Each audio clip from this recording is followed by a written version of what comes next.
Hello students, welcome to syndicate IAS. आज हम लोग का अध्ययन का जो विषय है लोक प्रशासन को लेकर है। बड़ा ही रोचक वैकल्पिक विषय है और विशेषकर जब हम वैकल्पिक विषयों की बात करते हैं तो इन वैकल्पिक विषयों के मामले में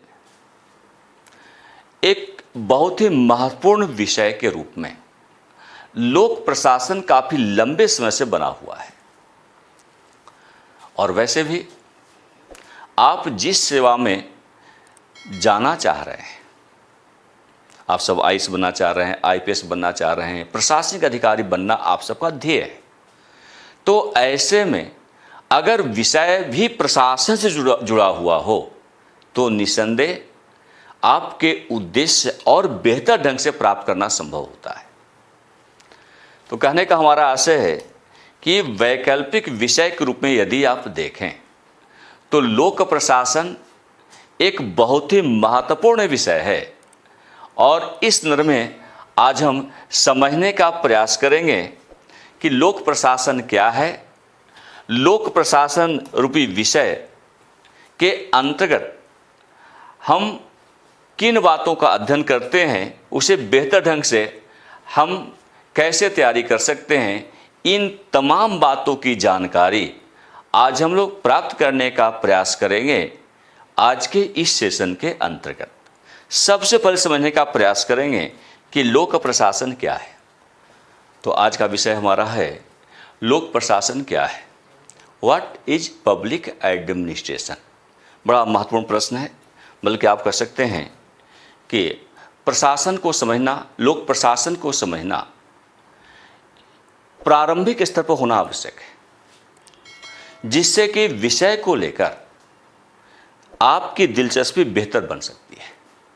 अगर कोई विषय आप अध्ययन कर रहे हैं, अगर विषय को ही हमने नहीं समझा तो बेहतर ढंग से हम उसकी तैयारी नहीं कर सकते। तो अगर लोक प्रशासन विषय का हम अध्ययन प्रारंभ कर रहे हैं तो सबसे पहले और बड़ा प्रश्न हमारे सामने उत्पन्न होता है कि यह विषय क्या है, लोक प्रशासन क्या है। और लोक प्रशासन क्या है, इसे समझने के लिए हमें सबसे पहले लोक और प्रशासन के अर्थ को समझना होगा। और ऐसे आमतौर पर अगर आप देखें तो लोक प्रशासन वास्तव में प्रशासन के विस्तृत क्षेत्र का ही एक भाग है। प्रशासन की तो व्यापकता आप देख सकते हैं बहुत ही प्रबल है, अत्यंत बृहद है, लेकिन उस प्रशासन के बृहद क्षेत्र का एक बड़ा और बहुत ही महत्वपूर्ण भाग है लोक प्रशासन। और वैसे देखा जाए तो एक गतिविधि के रूप में लोक प्रशासन सभ्यता के साथ आरंभ हुआ, सभ्यता के साथ जुड़ा विषय रहा है। जब से मानव सभ्यता का निर्माण हुआ तब से लेकर आज तक लोक प्रशासन रूपी व्यवस्था व्यक्ति के साथ जुड़ी रही है। उसी गतिविधियों के सापेक्ष आप लोक प्रशासन को प्राप्त कर सकते हैं। लेकिन एक अध्ययन क्षेत्र के रूप में अगर हम इसका अवलोकन करें तो लोक प्रशासन का अध्ययन विषय के रूप में इसका विकास 1887 में वुड्रो विल्सन के द्वारा किया गया, एक अनुशासन के रूप में, एक विषय के रूप में। और घटना क्या घटित हुई 1887 में, 1887 में प्रशासन के अध्ययन को लेकर वुड्रो विल्सन का एक लेख प्रकाशित हुआ था। और उस लेख की जो हेडिंग थी वो था स्टडी ऑफ एडमिनिस्ट्रेशन, प्रशासन का अध्ययन। दरअसल में थोड़ा सा यहाँ पर समझने का प्रयास कीजिएगा। वुड्रो विल्सन जो कि राजनीति विज्ञान के प्रोफेसर थे, उन्होंने 1887 में एक लेख प्रकाशित किया पॉलिटिकल साइंस क्वार्टरली में। 1887 के इस लेख का शीर्षक था द स्टडी ऑफ एडमिनिस्ट्रेशन, और इस लेख में वुडरो विल्सन ने सुझाव दिया कि अब समय आ गया है। कारण कि वुडरो विल्सन से पहले अगर आप देखें तो प्रशासन का जो अध्ययन है वह राजनीति के साथ होता था। राजनीति विज्ञान के एक भाग के रूप में प्रशासन का अध्ययन विश्वविद्यालय स्तर पर होता था। लेकिन वुडरो विल्सन का मानना था कि राजनीति विज्ञान जो शासन का विषय है और प्रशासन, दोनों के बीच स्पष्ट अंतर है। वो लिखते हैं एक संविधान की रचना करना सरल है, एक संविधान का निर्माण करना सरल है, परंतु उसका क्रियान्वयन एक दूसरा कार्य है। तो संविधान चाहे जितना बेहतर आप बना लीजिए, वास्तव में वह संविधान तभी उपयोगी होगा जब बेहतर ढंग से उसका क्रियान्वयन किया गया हो। अगर संविधान बेहतर ढंग से निर्मित हुआ हो, क्रियान्वयन में कोई कमी रह गई हो, तो बेहतर संविधान होने के बावजूद वह अच्छा प्रभाव छोड़ने में समर्थ नहीं होता। इसलिए वुडरो विल्सन कहते हैं कि संविधान का निर्माण करना ये अलग कार्य है और संविधान का क्रियान्वयन करना ये दूसरा कार्य है। वुडरो विल्सन ने इसी क्रियान्वयन पर जोर देते हुए प्रशासन को राजनीति से पृथक करने की वकालत कर डाली, और वहीं से एक विषय के रूप में लोक प्रशासन का आगाज संभव हुआ है। तो हम लोग लोक प्रशासन को समझने के लिए सबसे पहले लोक को समझने का प्रयास करेंगे और उसके उपरांत प्रशासन को समझने का प्रयास करेंगे।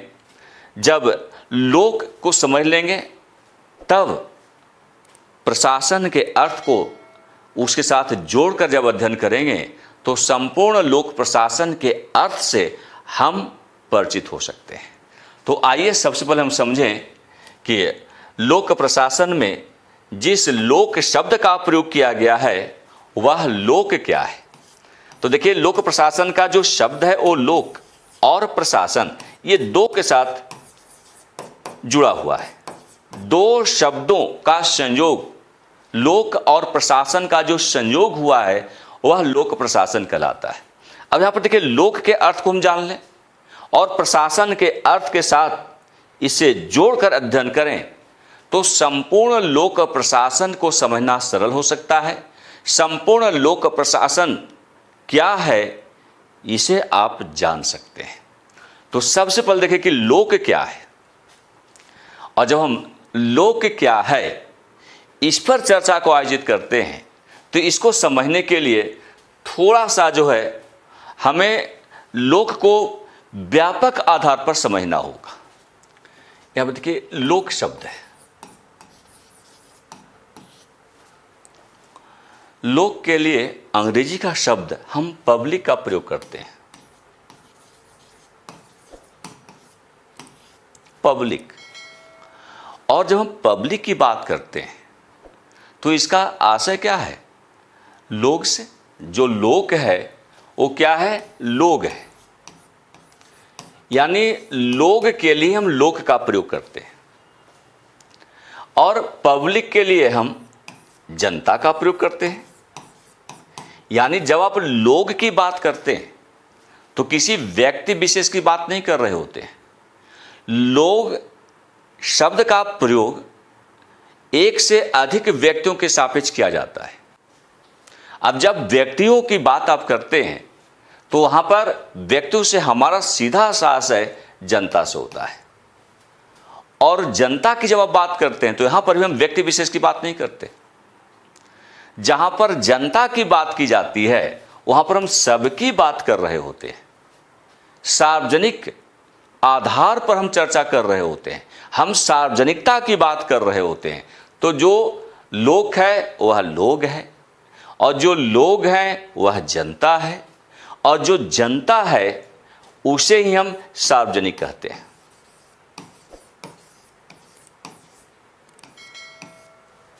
ध्यान दीजिएगा, सार्वजनिक, सर्वजन, सभी लोगों से संबंधित, यानी एक ऐसी सोच जो सबसे जुड़ा हुआ हो, सभी से संबंधित। जब कोई उद्देश्य होता है, जब कोई कार्य होते हैं, जब कोई व्यवस्था होती है, तो उसके सापेक्ष हम सार्वजनिकता की बात करते हैं, उसे हम सार्वजनिक कहते हैं। तो लोक क्या है? लोग है।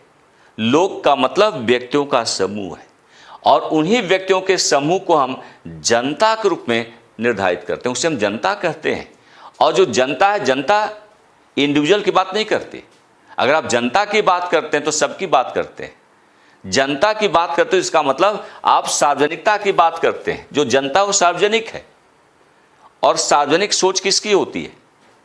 इस धरती पर जो सबके बारे में सोचने वाली एजेंसी है, कोई संगठन है, तो न तो हम सबके बारे में सोच पाते हैं, न आप सबके बारे में सोचते।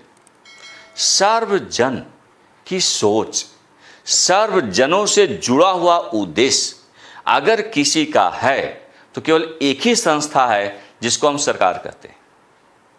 तो जब हम सार्वजनिकता की बात करते हैं, सार्वजनिक सोच की बात करते हैं, तो रियल में उस संस्था का नाम ही सरकार है।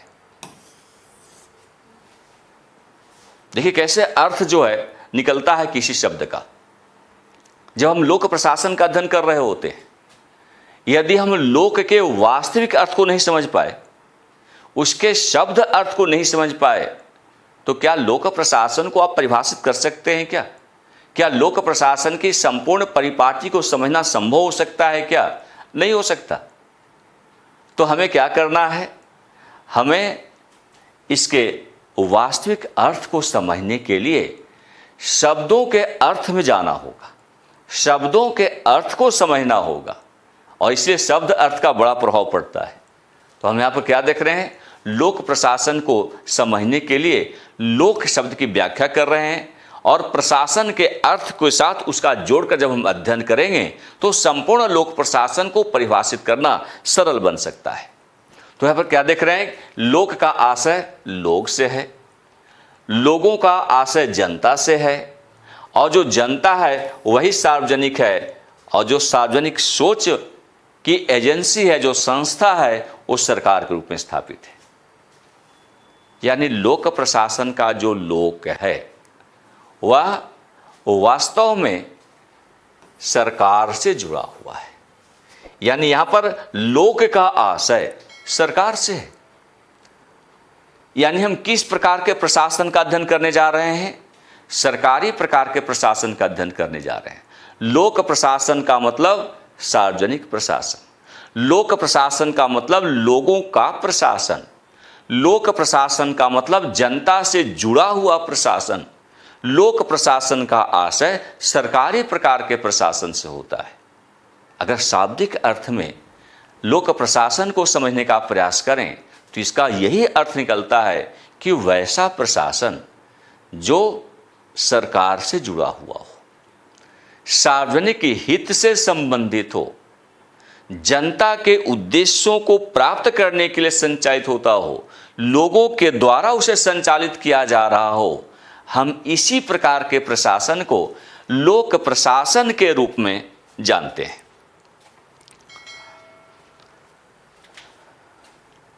तो यहां पर आप लोक प्रशासन का जो लोक शब्द है उसको आप समझ चुके हैं।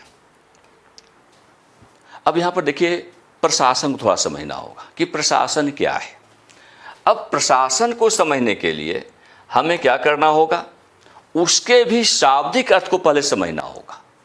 तो लोक को तो आपने समझा, अब प्रशासन को समझने के लिए क्या करना होगा? उसके भी शब्द अर्थ से हमें परिचित होना होगा। प्रशासन प्र और शासन से मिलकर बना है। प्र और शासन। प्र का आशय होता है प्रकृष्ट,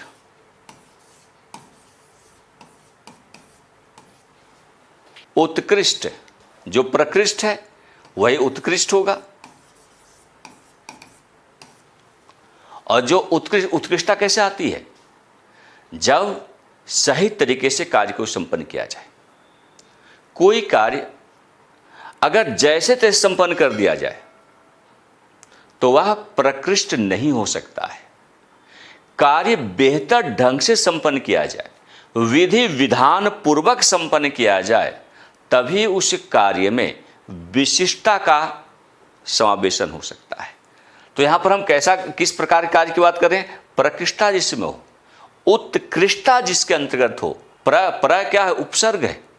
प्रशासन में प्र एक उपसर्ग है, और जहां पर भी प्र उपसर्ग का हम प्रयोग करते हैं, शब्द में प्रकृष्टता का उद्बोधन होने लगता है, उत्कृष्टता का उद्बोधन होने लगता है। तो ये प्रकृष्ट है, उत्कृष्ट है, इसलिए कि विधि विधान पूर्वक संपन्न किया गया होगा।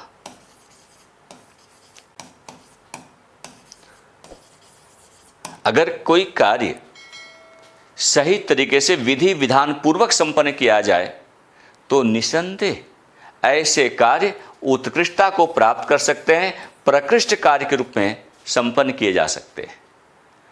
और दूसरा शब्द जो है, जो मूल शब्द है, वो शासन है।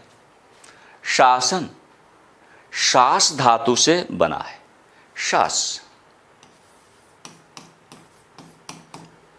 और उसमें एक न की जो नकारात्मकता है उसका समावेशन कर दिया गया। शास का मतलब होता है कार्य। शास का सीधा अर्थ होता है कार्य, यानी कार्य अगर प्रकृष्टता के साथ संपन्न किया जाए तो हम ऐसे कार्य को प्रशासन के रूप में जानते हैं, उसे ही हम प्रशासन कहते हैं। अब ये कार्य प्रकृष्ट रूप से कैसे संपन्न होगा, क्यों संपन्न होगा, ये थोड़ा समझना होगा।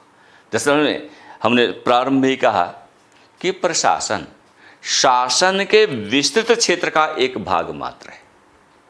यानी शासन और प्रशासन में शासन शब्द जो है कॉमनली दोनों में प्रेजेंट है, लेकिन शासन अगर केवल शासन की बात करते हैं तो सामान्य प्रकार के कार्य से जुड़ा हुआ है, इसलिए उसमें प्रकृष्टता नहीं है। लेकिन जब आप प्रशासन की बात करते हैं तो वैसे कार्य जो सामान्य नहीं प्रकृष्ट कार्य है, तो प्रकृष्ट प्रकार के शासनिक कार्य प्रशासन कहलाता है। और अगर वो सामान्य कार्य है, सामान्य कार्य जितने भी हैं वो शासन के रूप में संपन्न किए जाएंगे। अब यहाँ पर सामान्य और विशिष्ट के बीच अंतर क्यों है, ये थोड़ा सा समझिएगा। देखिए, प्रकृष्टता कब आती है? जब कार्य को संपन्न करने के लिए आपने प्रशिक्षण को प्राप्त किया है। तो कोई व्यक्ति अगर प्रशिक्षित है और जब वह कार्य संपन्न करता है तो उसका कार्य कोई साधारण नहीं बल्कि विशिष्ट कार्य में समाहित होगा। और कोई व्यक्ति जिसने कार्य को संपन्न करने के लिए किसी प्रकार का प्रशिक्षण प्राप्त नहीं किया है तो उसका कार्य कैसा होगा? वो साधारण कार्य होगा। अब इसको लोक प्रशासन और शासन के साथ जोड़कर अध्ययन कीजिए। प्रशासन और शासन के संदर्भ में हम इसका अवलोकन करें। प्रशासन वैसे लोगों के द्वारा संपन्न किया जाता है जो योग्य होते हैं। इसलिए कि जितने ही प्रशासनिक अधिकारी हैं, प्रशासनिक अधिकारी बनने के लिए उनकी योग्यता का निर्धारण किया गया। तो प्रशासन में केवल वही लोग आ सकते हैं जो योग्य होते हैं। यानी प्रशासनिक कार्य को संपन्न करने के लिए योग्यता निर्धारित होती है। सब के सब प्रशिक्षित होते हैं। जैसे आपका सिलेक्शन आईएएस में हो जाए तो आईएएस बनने से पहले आपने अपनी योग्यता का प्रदर्शन किया और उसके बाद आपको प्रशिक्षण दिया जाता है। पूरे 2 साल का सैंडविच प्रोग्राम के तहत आपको प्रशिक्षण दिया जाता है और जब प्रशिक्षण को कुशलतापूर्वक आप प्राप्त कर लेते हैं तब कार्य सौंपा जाता है, तब आपको सेवा में ले लिया जाता है। तो हम क्या देख रहे हैं यहाँ पर, क्या विशेषता देख रहे हैं प्रशासन के सापेक्ष? प्रशासन से संबंधित जो लोग होते हैं सब के सब योग्य होते हैं, प्रशिक्षित होते हैं और एक निर्धारित कार्य को संपन्न करते हैं। प्रशासनिक अधिकारियों में क्या विशेषता होती है? ये जो कार्य इनको सौंपा गया बार बार उसी कार्य को संपन्न करते हैं। और जब व्यक्ति एक कार्य को बार बार संपन्न करता है तो जाहिर सी बात है वह व्यक्ति अपने कार्य में निपुणता को प्राप्त कर लेता है, यानी उसके अंदर कार्य कुशलता आ जाती है, कार्य दक्षता आ जाती है। और दूसरी ओर अगर आप शासन की बात करें, अब यहां पर थोड़ा फिर समझिए, यानी योग्यता है, प्रशिक्षण है, कार्य कुशलता है, कार्य दक्षता है। अगर इन सब से युक्त होकर कोई कार्य संपन्न किया जाए तो ऐसा कार्य सामान्य नहीं, प्रकृष्ट कार्य कहलाएगा, विशिष्ट कार्य कहलाएगा, उत्कृष्ट कार्य कहलाएगा। यानी प्रशासन के स्तर पर प्रशासन के द्वारा जो कार्य संपन्न होते हैं वो कोई साधारण कार्य नहीं होता, विशिष्ट कार्य संपन्न किए जाते हैं। तो इस चीज को अगर हम देखें, यहां पर प्रशासन की बात करें और यहां पर हम शासन की बात करें, बहुत थोड़े में मैं समझा रहा हूं, बाद में विस्तार से इस पर चर्चा को हम अलग से अध्ययन अलग से करेंगे। तो प्रशासन की पहली विशेषता क्या हम देख रहे हैं, योग्यता निर्धारित होती है। शासन में क्या देखते हैं, योग्यता निर्धारित नहीं।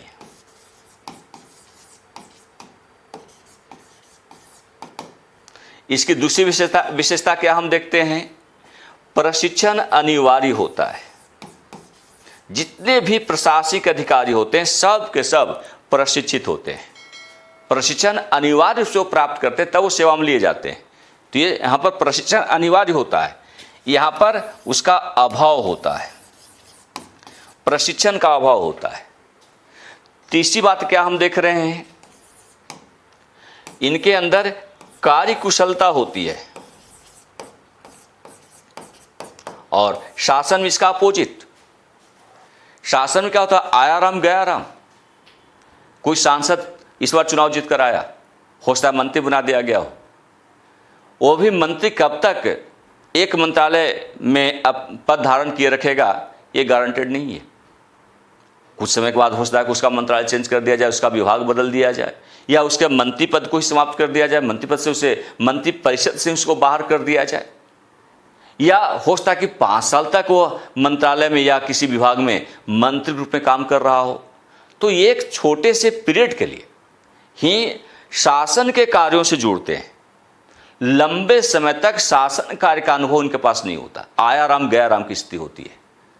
लेकिन प्रशासन से जुड़े हुए जो लोग हैं वो जीवन पर्यंत सेवा से जुड़ते हैं, कैरियर ओरिएंटेड सर्विस है उनका, जीवन पर्यंत सेवा के वे सदस्य होते हैं। और ऐसे में वह बार बार प्रशासन संबंधी दायित्वों का निर्वहन कर रहे होते हैं।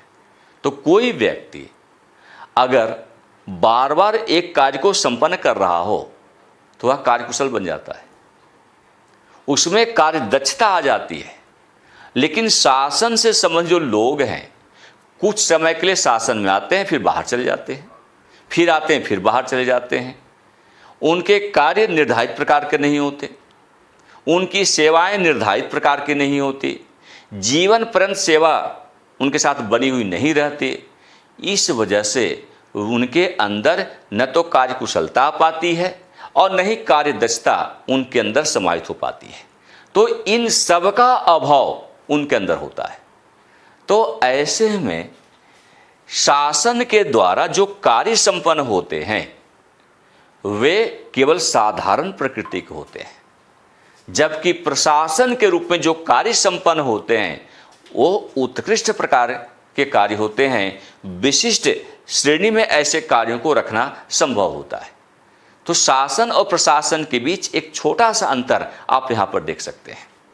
तो प्रशासन वास्तव में लोक प्रशासन को समझने के लिए हमें प्रशासन को समझना आवश्यक है। तो प्रशासन क्या हम देख रहे हैं यहाँ पे, प्रा और शासन, प्रशासन रूपी कार्य प्रकृष्टा से युक्त होती है। जितने भी लोग प्रशासनिक अधिकारी होते हैं सब के सब योग्य होते हैं, सब के सब प्रशिक्षित होते हैं। जीवन पर्यंत की सेवा के सदस्य होने की वजह से कार्य विभाजन और श्रम विभाजन का प्रयोग होता है। तो कार्य और श्रम विभाजित होता है, इस वजह से उन्हें जो स्पेसिफिक कार्य सौंपे जाते हैं उसी कार्य को लगातार संपन्न कर रहे होते हैं, निरंतर संपन्न कर रहे होते हैं। इस वजह से उनके अंदर कार्यकुशलता आ जाती है, वे अपने कार्यों में दक्ष हो जाते हैं, कार्य दक्षता उनके अंदर आती है। और तब ऐसा जब कार्य संपन्न करता है तो कैसा कार्य करेगा संपन्न? प्रकृष्ट कार्य संपन्न करेगा। तो प्रशासन रूपी कार्य जो है वो प्रकृष्ट होते हैं, उत्कृष्ट होते हैं, विशिष्ट होते हैं, इसलिए वो विधि विधान पूर्वक संपन्न किए जाते हैं। और शासन जिसका संबंध राजनीति से है, उसके अंदर कार्य संपन्न करने के लिए न तो कार्य संपन्न करने वाले व्यक्ति को प्रशिक्षण प्रदान किया गया हो, मंत्री बनने के लिए कोई कॉलेज खुला क्या? मंत्री बनने के लिए किसी प्रकार की डिग्री की आवश्यकता होती है क्या? मंत्री को अपने कार्य संपन्न करने के लिए प्रशिक्षण दिया जाता है क्या? ये तमाम ऐसे प्रश्न हैं जिनका उत्तर नकारात्मक होता है। तो ऐसे में शासन से जुड़े हुए जो लोग हैं वे न तो प्रशिक्षण को प्राप्त किए होते हैं, न ही उनके अंदर कार्यकुशलता आ पाती है, न ही वे कार्यदक्ष होते हैं, कार्यदक्षता उनके अंदर होती है, स्किलनेस उनके अंदर होता है। इस वजह से उनके द्वारा जो कार्य संपन्न होते हैं बहुत ही सामान्य प्रकृति के कार्य होते हैं।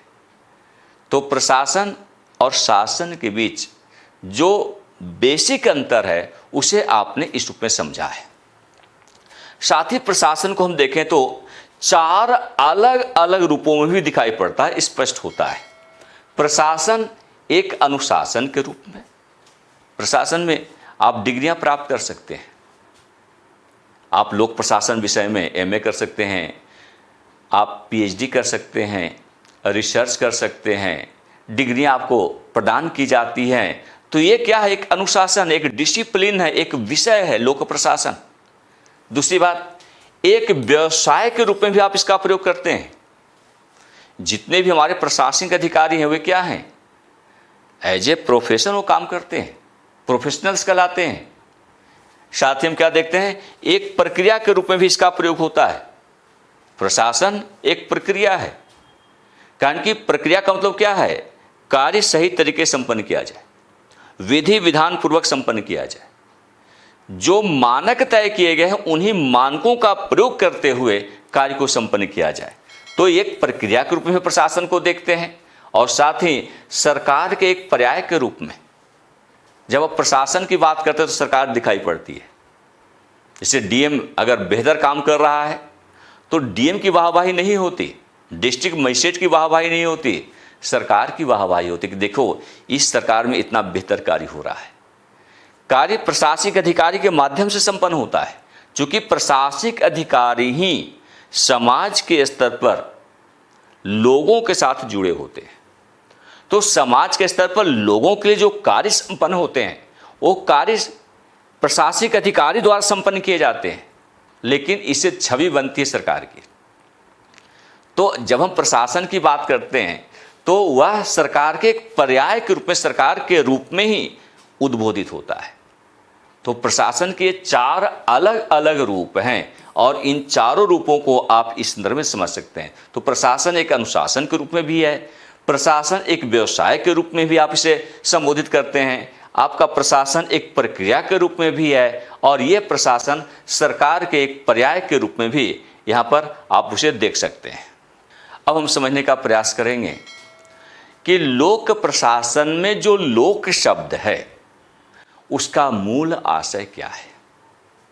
कारण कि लोक के बाद तो अभी आपने देखा कि लोक का आशय जो है लोगों से है, लोक का आशय जनता से है, लोक का आशय सार्वजनिकता से है, सार्वजनिक से है, और उसी लोक का जो आशय है वो सरकार से है। लेकिन अगर हम इसके विशिष्ट अर्थ को समझने का प्रयास करें, यानी लोक का, यदि हम लोक शब्द इसके विशिष्ट अर्थ को समझने का प्रयास करें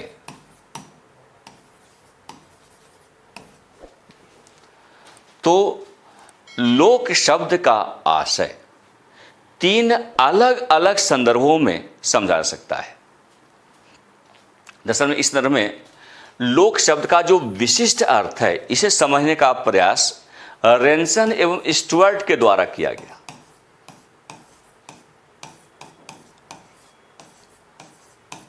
इन्होंने लोक प्रशासन के लोक शब्द के विशिष्ट अर्थ को परिभाषित किया है और इस संदर्भ में लोक के 3 विशिष्ट अर्थों का उल्लेख रेंसन एवं स्टुअर्ट के द्वारा किया गया है। पहला, राजनीतिक दृष्टि से,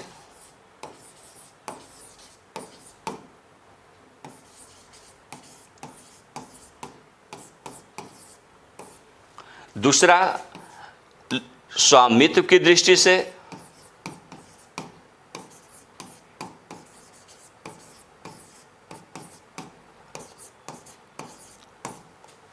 और इसका जो तीसरा अर्थ है वह लोक सेवा उत्तरदायित्व की दृष्टि से।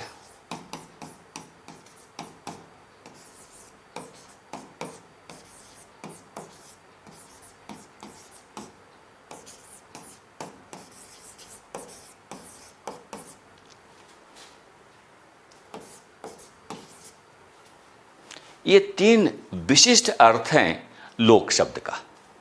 तो लोक प्रशासन का लोक क्या है, इसे बेहतर ढंग से समझने का प्रयास रेंसन व स्टुअर्ट के द्वारा किया गया।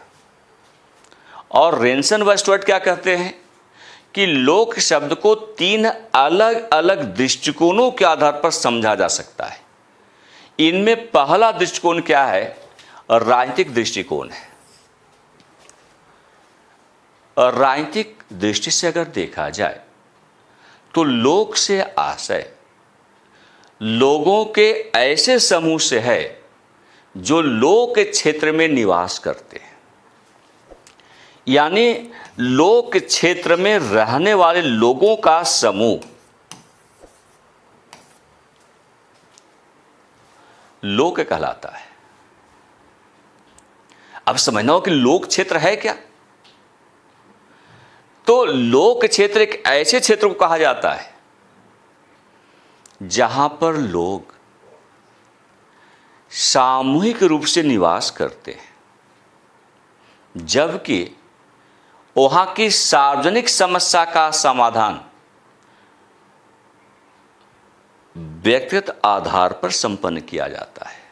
तो हम क्या देख रहे हैं कि लोक शब्द का जो अर्थ है और राजनीतिक दृष्टि से अगर हम समझने का प्रयास करें तो रेंसन व स्टुअर्ट कहते हैं कि लोगों का समूह जो लोक क्षेत्र में निवास करता है लोक कहलाता है। अब लोक क्षेत्र क्या है, तो लोक क्षेत्र हम ऐसे क्षेत्रों को कहते हैं, ऐसे स्थान को कहते हैं जहां पर लोग सामूहिक आधार पर निवास करते हैं और सार्वजनिक समस्या का समाधान करने के लिए वे स्वतंत्रता पूर्वक कार्य संपन्न करते हैं। ऐसे समूह के लोग, लोक क्षेत्र में निवास करने वाले ऐसे लोग सार्वजनिक समस्या का समाधान अपनी स्वतंत्र इच्छाओं के आधार पर करते हैं। जैसे आमतौर पर इसका एक बड़ा उदाहरण, जो लोक क्षेत्र का बड़ा उदाहरण पंचायती राज है। आप किसी न किसी पंचायत से जुड़े होंगे, वो क्या है, लोक क्षेत्र है। लोग सामूहिक रूप से रहते हैं और वहां पर समस्या अगर सामूहिक प्रकार का है भी तो उसका समाधान लोग अपनी इच्छाओं के आधार पर स्वतंत्रता पूर्वक करते हैं। जैसे आप जिस गांव में निवास करते हैं वहां पर सार्वजनिक सड़क का निर्माण नहीं हुआ है, गांव में सड़क नहीं है, तो ये समस्या किसी इंडिविजुअल व्यक्ति की समस्या नहीं है, सबकी समस्या है, सार्वजनिक समस्या है। लेकिन उस सार्वजनिक समस्या का समाधान व्यक्ति अपनी अपनी इच्छाओं के स्वतंत्रता पूर्वक प्रयोग के आधार पर करता है। समस्या तो सबकी है, सड़क का नहीं होना ये सबके लिए समस्या है, सार्वजनिक समस्या है। लेकिन समाधान कैसे करते हैं, तो समाधान व्यक्ति अपनी अपनी इच्छाओं के आधार पर करता है। अगर रोड का निर्माण किया जा रहा है तो आपकी इच्छा है जाकर आप सहयोग कीजिए, नहीं इच्छा है तो भी नहीं कीजिए। सड़क का निर्माण हो गया, आपने सहयोग नहीं किया, व्यक्ति ने सहयोग नहीं किया, इसके बावजूद जब वो सड़क बन गई तो उसका प्रयोग कोई व्यक्ति कर सकता है। जिसने उस सड़क का निर्माण करने में सहयोग किया वह भी प्रयोग कर सकता है, जिसने उस सड़क का निर्माण करने में कोई योगदान नहीं दिया है, कोई सहयोग नहीं किया है, वह भी स्वतंत्रतापूर्वक उसका प्रयोग कर सकता है, उसका उपयोग कर सकता है। हम ऐसे क्षेत्र को ही लोक क्षेत्र कहते हैं। तो रेंसर व स्टुअर्ट कहते हैं कि लोक से आशय, राजनीतिक दृष्टि से अगर आप देखें तो लोक से आशय लोगों के वैसे समूह से है जो लोक क्षेत्र में निवास करते हैं। और लोक क्षेत्र क्या है? तो वैसा क्षेत्र जहां पर लोग सामूहिक समस्या का समाधान अपनी इच्छाओं के आधार पर स्वतंत्रतापूर्वक करते हैं। यानी इच्छाओं का पालन किसी के निर्देश आदेश के आधार पर नहीं होता, स्वतंत्रतापूर्वक व्यक्ति अपनी इच्छाओं का प्रयोग करता हो, तो ऐसे क्षेत्र को ही लोक क्षेत्र के रूप में परिभाषित किया जाता है। तो ये पहला दृष्टिकोण है लोक को समझने का। अब हम दूसरे दृष्टिकोण की बात करें, स्वामित्व की दृष्टि से अगर हम बात करें कि लोक का आशय क्या है, तो लोक से आशय अगर आप देखें, स्वामित्व की दृष्टि से देखें तो लोक शब्द उन संपत्तियों को, उन संगठनों को व्यक्त करता है जो सार्वजनिक रूप से अर्जित और प्रबंधित किए जाते हैं। कोई ऐसी संपत्ति है जो सार्वजनिक प्रकार की है, सार्वजनिक रूप से उसका अर्जन किया गया हो, सार्वजनिक रूप से उसका प्रबंधन किया जा रहा हो, तो ऐसी संपूर्ण संपत्ति, सभी प्रकार की ऐसी संपत्तियां जो है वो लोक कहलाती है। जैसे आप रेलवे को ले लीजिए, डाक तार विभाग को ले लीजिए, ये सब क्या है? ये सब सार्वजनिक आधार पर निर्धारित किए गए हैं। ये वैसी संपत्ति है जिस पर किसी व्यक्ति विशेष का स्वामित्व नहीं है, इसका प्रबंधन किसी व्यक्ति विशेष के हाथ में नहीं है, इसका अर्जन और इसका प्रबंधन सार्वजनिक रूप से किया जाता है, सरकार के द्वारा किया जाता है। तो ऐसे सभी प्रकार के जो प्रकल्प हैं, सभी प्रकार की जो संपत्तियां हैं, सभी प्रकार के जो संगठन हैं, जो जिनका स्वामित्व व्यक्ति विशेष के सापेक्ष नहीं है, जिनका प्रबंधन आम जनों के द्वारा किया जाता है, सार्वजनिक रूप से किया जाता है, हम उसे भी लोक कहते हैं। तो रेंसन व स्टुअर्ट क्या कहते हैं? उनका मानना है कि स्वामित्व की दृष्टि से भी हमें लोक को समझना होगा। और स्वामित्व की दृष्टि से लोक को समझने का सीधा सा आशय क्या है कि वैसी संपत्तियां जिनका अर्जन और जिनका प्रबंधन सार्वजनिक रूप से किया जाता हो, वे सब के सब लोक के रूप में जाने जाते हैं, उनको हम लोक कहते हैं। और तीसरा दृष्टिकोण जो है लोक सेवा उत्तरदायित्व की दृष्टि से है। लोक सेवा उत्तरदायित्व की दृष्टि से अगर लोक को समझने का प्रयास करें तो सरकार के वैसे कार्य, प्रत्यक्ष अथवा अप्रत्यक्ष कार्य, जिसमें लोक सेवा का भाव जुड़ा हो, कोई भी संस्था है, कोई भी संगठन है, अगर लोक सेवा के भाव से वह अपने कार्यों को संपन्न कर रहा हो, अपनी गतिविधियों को आगे बढ़ा रहा हो, तो ऐसे कार्य भी लोक के रूप में जाने जाते हैं। अगर लोक सेवा उत्तरदायित्व की दृष्टि से देखें तो वैसे कार्य जो लोक सेवा जुड़े हों और जो जिसकी सेवा बिना किसी भेदभाव के सब के लिए उपलब्ध हो, हम उसे भी लोक के रूप में जानते हैं। तो कोई भी ऐसा कार्य जो बिना भेदभाव के सब के लिए उपलब्ध है, उसकी उपयोगिता सबके लिए है, तो ऐसे कार्य भी लोक के रूप में समाहित होते हैं, उसको भी हम लोक के रूप में जानते हैं। अब ये यहाँ पर देखिए, जो लोक सेवा उत्तरदायित्व है, लोक सेवा उत्तरदायित्व से जुड़े जो कार्य हैं ये केवल सरकार के कार्य नहीं होते। सरकार तो लोक सेवा की भावना से काम करती ही करती है। बहुत सारे ऐसे संगठन हैं जो निजी क्षेत्र में स्थापित हुए हैं और वह भी कुछ ऐसे कार्य को संपन्न करते हैं जिनमें लोक सेवा की भावना होती है।